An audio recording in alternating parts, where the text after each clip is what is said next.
Animation, a pixelated 8-bit version of the CSDB celebrating 150 years logo. Text, 1981 to 2024. A woman signs in American Sign Language in the corner of the screen throughout the video.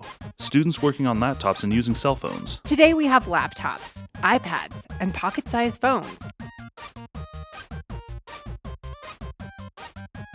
that allow us to communicate, access information and entertainment, Ring camera recording, a dog on a porch. and even monitor the front door. A photo of a student on an early 1980s Apple computer. In the early 1980s, however, computers were brand new, Screen recording, an 8-bit wagon with oxen travels towards a river on the Oregon Trail game. and traveling along a computerized version of the Oregon Trail was an extra special treat. Colorado Index article.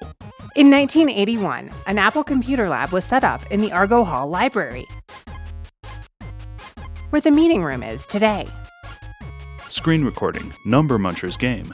Students were scheduled to use the computers for math, language, or hand-eye coordination skills. Photos, students on computers. Colorado Index article. An instructor from Junior Achievement taught word processing and simple programming. Photos, 2 students look at a computer screen and a teacher and student working on a computer. Each year, more computers were set up around campus. 1996 to 1997, annual report technology bullet points. By 1996, all CSDB classrooms had computers, and some even had internet access. Archived CSDB website from March 2000. During the 1998-1999 school year, CSDB set up its first website.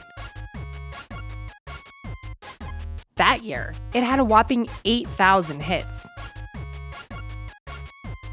The CSDB website in 2023. In 2023, the website had more than 25 times that number, with 205,000 visits. Photo, Superintendent Dawson. During this time of technological change, Superintendent Robert Dawson left CSDB. Photo, Superintendent Kaufman. And in 1982, Gordon Kaufman was elected. He remained until June 1990. His parents were deaf, and he'd worked at several schools for the deaf before coming to CSDB. Photos, exterior of the CSDB gym in each described room. In 1984, an addition to the gym opened. The Weiner Galuzzo Multi-Purpose Facility.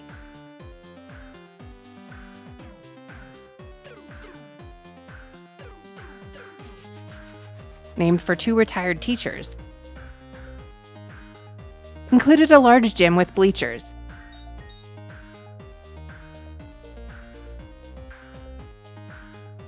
a wrestling room, a 2-lane bowling alley,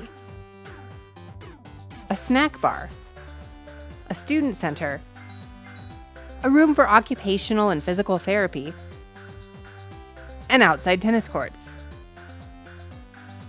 Aerial view of the barn. Prior to the gym addition, wrestling practice was held in the barn. Photos of the running track, students running, and news articles. The same year, a series of fundraisers and donations made it possible to upgrade the running track for students who are blind. Photos, students practice archery and pose by a target. Many years later, the bowling alley was transformed into an archery room. Colorado Index article and photos of 4 students who competed. In 1982, 4 CSDB students traveled to Texas to compete for the first time in the US ABA National Championships. Colorado Index article. At the 1989 Games, 6 students competed.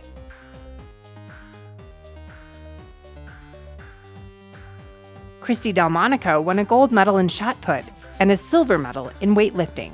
Photo of Christy Delmonico from the 1990 yearbook.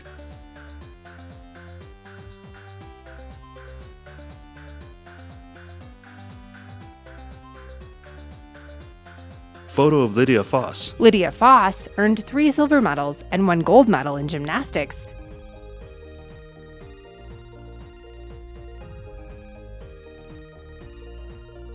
And another silver medal in the 3K race. 1985 yearbook cover, 2 photos of Christy Delmonico from 1987 and 1989. Christy competed as a powerlifter throughout her time at CSDB, beginning in 1985 when she was 13 years old. In the 1990 World Cup of Powerlifting Championships, Animation, Christy deadlifts a large weight, then throws her arms in the air to celebrate. She competed with other people who were blind or had low vision. She won a gold medal in her weight division. Colorado Index article with photo of Christy. And set 2 world records in squat and deadlifting. Photo, Marilyn Jetley. In July 1990, Marilyn Jetley was appointed superintendent. Colorado Index cover page with the headline, Outreach Program Announced. Under her leadership, the outreach program began serving families across the state with students who were deaf, hard of hearing, or blind low vision,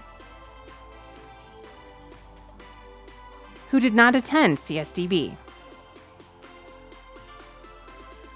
Colorado Springs Gazette article. The program helped school districts, provided opportunities to meet deaf or blind role models, and offered diagnostic services, library items, adaptive technology, Group photo of teens and families from an outreach event. and social activities for young students and teens. A Braille book being prepared. Originally based in Denver, the Colorado Instructional Materials Center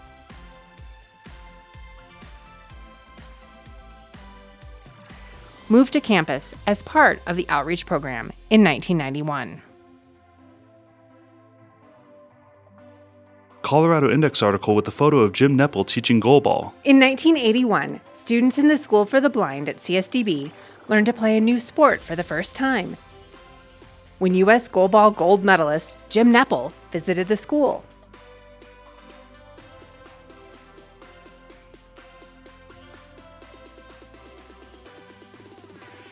Colorado Springs Gazette article with photos. By 1983, a girls' goalball team from CSDB represented the school at a national tournament in Montana. It wasn't until the early 90s, however, that an official team formed. Goalball team photo and action photo from the 1992 yearbook. Jen Armbruster spent time training with the CSDB goalball team during those early years. Gazette article with photo of Jen Armbruster.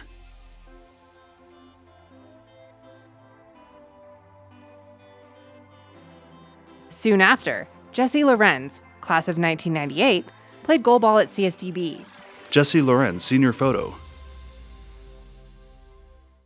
Both went on to represent Team USA in Paralympic goalball. Photos from 2004 and 2008 Paralympic Goalball. With their teammates, they won the silver medal in Athens in 2004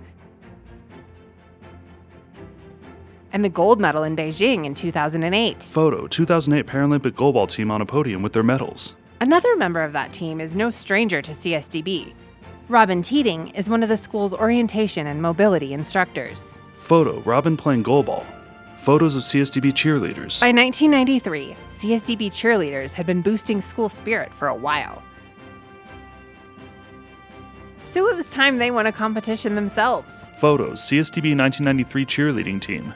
After taking first place in a local contest, a team of cheerleaders who are deaf qualified for their first national competition in Kansas City.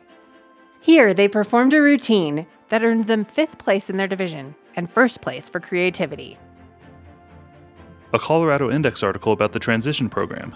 A few years later, in 1997, 13 students were the first to enroll in an on-campus transition program Photos, a student cooking and students in wood and car repair shops. that included independent living dorms, career development, and the option to attend classes at Pikes Peak Community College. A student in a college class and 2 students at work. This later became the Bridges to Life program. Webpage, Academic Bowl history. The Deaf Academic Bowl began at Gallaudet University in 1996 as a regional competition. Photo, a brick building at Gallaudet University. The next year, it expanded to include 5 regions, Photos of each Academic Bowl team. and CSDB students traveled to Phoenix, Arizona to participate. In 2003, CSDB hosted the Western Regionals and finished 2nd.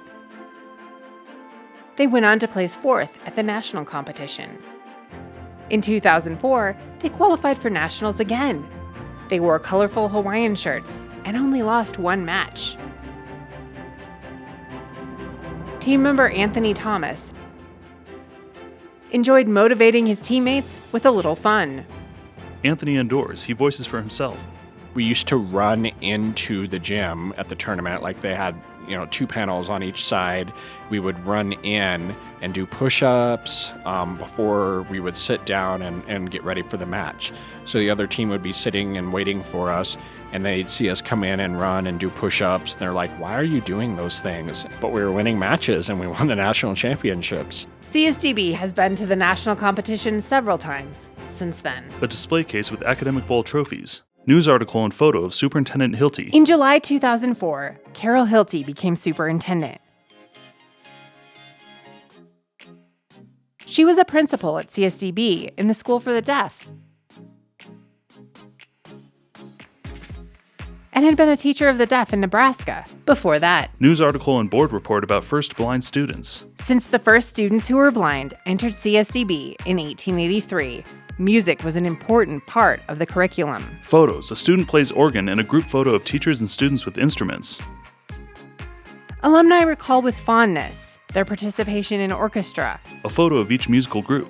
choir, and handbells. Video from 2008. Mrs. Harrison and students playing instruments and singing. Then, around 2008, something new began when music teacher Julie Harrison was inspired to form a rock band in her music class.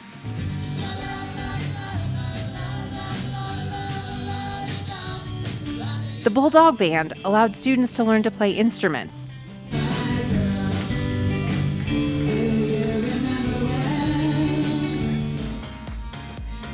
and perform popular songs on stage,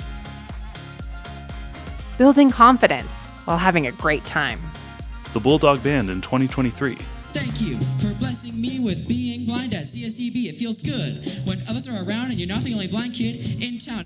The band is still a huge part of school culture today. News articles and photos of Superintendent Hilty and Dr. Benham. In 2019, Carol Hilty retired, and Dr. Nancy Benham was appointed.